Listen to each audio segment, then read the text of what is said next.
Hi everyone, you're hearing from me straight up this week because I've got two important things to let you know about before we get stuck into my interview with Hallie Warnock, which by the way is on a topic that I know is going to be of real interest to so many of you.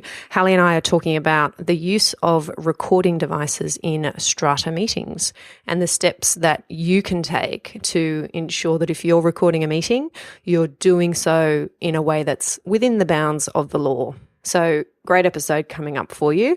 But firstly, my two announcements. These announcements are specific to listeners in New South Wales. Firstly, we finally have a date for our new strata law. We're told that these laws are going to be taking effect from the 30th of November 2016. We're still waiting to see the final regulations and we're told to expect those within a few weeks. So I'll keep you updated on some key aspects of that law and how I think it's going to impact you as strata owners and managers and key players in the sector. Second announcement. Those of you who have subscribed to the Your Strata Property mailing list will already have received an email about this, but some exciting news, a new offer on the website. I've produced a series of ebooks. Each ebook deals with a key area of concern for strata owners and managers in New South Wales. You can check out the ebooks on the website www.yourstrataproperty.com.au/ebooks. The ebooks are covering 5 areas. I've got a book dealing with amendments to the Home Building Act, New South Wales, and I think that's essential reading for any buildings that are pursuing building defects claims or even those who are entering into contracts for residential building work. I've got a book that deals with window safety and how to bring your building into compliance with the new window safety laws, which are due to start in less than 18 months now. A book that deals with fire safety. So you really need to be getting serious about fire safety in your building. And I specifically use a case study, and that's the Connie Zhang case study, really sad case that happened here in Sydney, and set out some key takeaways from that sad scenario that you can make sure you're implementing in your building today to avoid those tragic consequences. Another ebook, Swimming Pools. Ensure the safety of your residents and visitors by complying with new swimming pool safety laws. And these are really brand new laws here in New South Wales. And another book dealing with asbestos. So each book's available for purchase for a modest fee, and I think they're packed with value. If you've taken the opportunity to purchase one, and I know a number of you have already, thank you. Drop me a line, let me know what you think of the content. And if you like the idea of receiving information in the ebook format, let me know. Let me know what other topics you'd like to see covered. There are certainly more ebooks in the pipeline, and I do want to make sure that I'm covering the areas that are most important to you. So please don't hesitate to get in touch. All right, thanks for that indulgence. On to episode 20, my interview with Hallie Warnock. Enjoy. Welcome to Your Strata Property, the podcast for property owners looking for reliable, accurate, and bite-sized information from an experienced and authoritative source. To access previous episodes and useful strata tips, go to www.yourstrataproperty.com.au. Hello and welcome. I'm Amanda Farmer and this is Your Strata Property. Today we're joined by a member of my team at Lawyers Chambers, Hallie Warnock. Hi, Hallie. Hi, Amanda. Thanks for having me. My pleasure. Now, Hallie is a paralegal and final year law student. She's a graduate of the University of Texas in Austin for International Relations and Global Studies and French. She's currently enrolled in the University of Sydney's Juris Doctor Law Program, where she has been the recipient of the Wigram Allen Scholarship. Hallie was a Rotary International Exchange student from 2008 to 2009 on a full scholarship in Saint-Nazaire, France, where she acquired fluent French. She acquired her interest in law while working at a Dallas law firm. Hallie's interest in diversity and new challenges has led her to Sydney and in particular to Lawyers Chambers, where she's been part of our team for over 3 years. Gosh, that has gone really quickly. She is well known and loved by many of our clients, particularly for her southern charm, if I may say so. Today, I'm delighted to welcome Hallie Warnock from Lawyers Chambers. Welcome, Hallie. Yay, thank you again. Now, Hallie, I've invited you on the show today because I know that you have recently completed some research on the topic of using recording devices in strata meetings. This is something that I come across quite regularly in my career as a strata lawyer. The question of whether strata meetings can be legally recorded, and if they are recorded, whether that recording can be used. So, Hallie, I'll start by asking you to tell us, why is the recording of meetings such a critical issue for people living in strata? Well, living in strata means that once a year with annual general meetings, or sometimes multiple times a year with extraordinary general meetings, they're going to be conducted and people are going to want to possibly record. You know, during these meetings, important matters are discussed and decisions are made. And unfortunately, sometimes disputes arise or there's ongoing litigation. And because of this, people feel the need to want to have an accurate recording of what happened. They, don't want to be misrepresented, or they worry that the minutes won't accurately reflect what happened. So what better way than to record? But the next question then becomes, can you legally record an EGM or AGM? And if you can, what are the legal limitations, both as an owner and as an attendee in the meeting? So what do you think, Hallie? Is it legal to record a strata meeting, or how can someone legally record a strata meeting? Well, if I had to give a one-line answer, I would say generally no, but you can with consent, and there are a few exceptions. Okay. So let me just start by saying the statute that regulates the recording of conversations in New South Wales is the Surveillance Devices Act of 2007. And the general rule laid out by sections in 1112 says it is illegal to publish or possess a private conversation without consent. So in most cases, once again, it's not going to be okay to record unless you have consent. And additionally, possessing a conversation that's been obtained illegally is also an offense. Wow, interesting. Okay, so obtaining that consent, how might we do that in the context of a strata meeting? Well, going back to what I said at the beginning, there are exceptions. So one of the exceptions is if you have the consent of the principal parties, either expressly or impliedly. So in the context of an AGM or an EGM, what you would do is at the beginning of the meeting, you would say, I would like to record this meeting. Does anyone have any objections? So by calling for objections, and if no one replies, disagreeing to you recording, that's implied consent, or that's consent, and that could give you grounds to record the meeting. Yeah, I like that idea. And I've actually seen that work well at some meetings that I've attended where there have been lot owners who have wanted to record, and even moving and passing a motion that the meeting be recorded and having it recorded in the minutes that that motion was resolved is something that I would recommend owners corporations do, and lot owners encourage and attempt to obtain that resolved motion so that it's reflected in the minutes that recording was permitted by the majority of owners present at the meeting.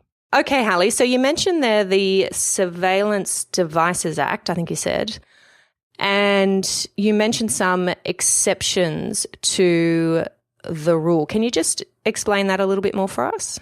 Yeah. So to elaborate on the exceptions, most of them are for law enforcement officers. However, there are a couple under Section 7, subsection 3 of the Surveillance Act that let you record. And the main one that I'm going to mention is that it requires, and quote, a principal party to the conversation consents to the listening device being so used, and that it is reasonably necessary for the protection of the lawful interests of that principal party. And to break that down a bit, the two main parts of that are lawful interest and reasonably necessary. And this is an exception that I wouldn't try to rely upon because it arises in limited circumstances. So it's pretty much allowing an exception for someone who feels really threatened or in danger, this is going to let them be able to record without the consent. But once again, I wouldn't really rely upon it. And there's not a lot of case law, especially in the context of an AGM or an EGM. Right. Okay. All right. So we need consent, express or implied consent. And we've talked about how we suggest owners might obtain that. And we've talked about an exception to the need for consent. And that's where it's reasonably necessary to protect your lawful interest. So really where you're under some severe distress, intimidation, perhaps a threat of violence. All right. And cases. So no cases specific to strata, cases not specific to strata? So there's a case in South Australia called Alliance Cratton and Kassar Resources. Apologies to Kassar if I'm butchering the pronunciation of their company name. But that was actually about corporate meetings. So applying it to this context where it's New South Wales and it's strata meetings, that'd be a bit of a stretch and it's pretty distinguishable on the facts. But one principle that you could take away from it is in the context of meetings, you need consent. And if the majority is telling you you can't record, then you can't record. Okay, so that's what happened in that case. Is that right? There was no consent. The majority said no consent and the recording wasn't legal. Yes. The question of the case was, can the majority of the meeting objecting to the recording, even if the recording was otherwise legal, could that stop the person from recording? And the court decided, yes, the majority not consenting, that was enough. Okay, that's really interesting. And it's not unusual, actually, that we would take corporations law cases and attempt to, sometimes successfully, sometimes not so successfully, apply them to the strata context. So that's an interesting case to keep in mind. I might put the details of that case in the show notes if anybody wants to look that up. All right, Hallie, have you got any stories about how you might have helped a strata owner or a strata building in respect to this issue? Well, yes. So recently there was a matter where a lot owner actually tried to get a compulsory managing appointment made through an application through an adjudicator. So that, can I just stop you there, Hallie? So that is the compulsory appointment of a strata manager? Yes. Yep. Okay. And they wanted to do this, and we were acting for the incumbent executive committee. And essentially, the lot owner put forward that during a general meeting, the majority of owners had acted unreasonably in denying some recommended works. So the central issue, one of the central issues became what was said at this meeting. And actually, what had happened was someone who was present at the meeting had recorded it. And as we had said before, you need consent, and they had done the steps necessary to obtain consent. They had called for objections. No one had objected. And so they recorded the meeting. And because of this, we got to rely on the transcript of the meeting as evidence. And we got to prove that the majority of the owners weren't acting unreasonably. And as such, we got to have the application for the order denied. Awesome. Good result. And that's the kind of situation where your lawyer's going to be very happy, I think, when you are handed a transcript and you say, how did you get this transcript? Where did this come from? And it is music to your lawyer's ears when you say, well, I recorded it at a meeting.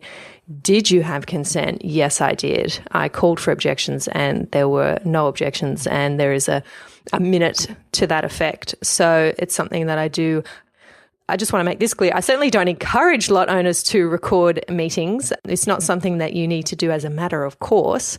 But if you feel that you are in a situation where litigation may result and you think that recording the meeting is going to be helpful and in the best interests of the owners, then certainly take that step. But as Hallie's telling us, you need to make sure that you have express or implied consent. And hopefully we've given you some tips there for how you might obtain that.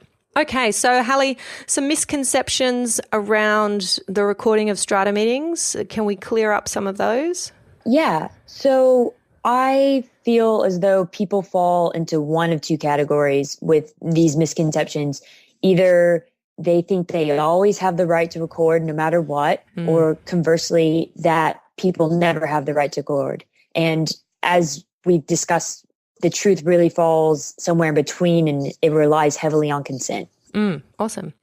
All right. Now, Hallie, you're a first timer to our podcast, so you're going to get the book question. What books have had the greatest impact on you and why? The two books that have had the greatest impact on me are To Kill a Mockingbird and The Autobiography of Malcolm X. Yeah. I read them a long time ago and they've really stuck with me throughout my life. I've read them a couple times and they really changed my perspective on life and how I viewed things. And that's why they really stuck with me. And the common message they both shared was that people are stronger when they work together rather than divided. So I guess if I was going to tie it in with Strata, it would be that the owners corporation works best when they're together and not divided. That is so very true, and something that we talk about a lot on this podcast, a sense of community, working together and working towards that common aim of having a community to be proud of. So thanks for sharing those books with us, Hallie. How do listeners find out more about you, and is there anything you'd like to add before we say goodbye? I just wanted the listeners to take away that this is by no means a straightforward matter. And when applying it to something like an owners corporation meeting, the answer becomes even more difficult. So when in doubt, the best policy is to ask. And if you don't get consent, don't record. And if you need more advice, go seek legal help and keep lawyers' chambers in mind. Thank you, Hallie. And thank you very much for your guidance and your advice on this vexed topic. And I'm sure that our listeners out there have some key take-home principles that they can share with their fellow owners, their committees, and maybe even their strata managers. Thanks, Hallie. Catch you next time. Thanks, Amanda. Thank you for listening to Your Strata Property, the podcast which consistently delivers to property owners reliable and accurate information about their strata property. You can access all the information below this episode via the show notes at www.yourstrataproperty.com.au. You can also ask questions in the comments section, which Amanda will answer in her upcoming episodes. How can Amanda help you today?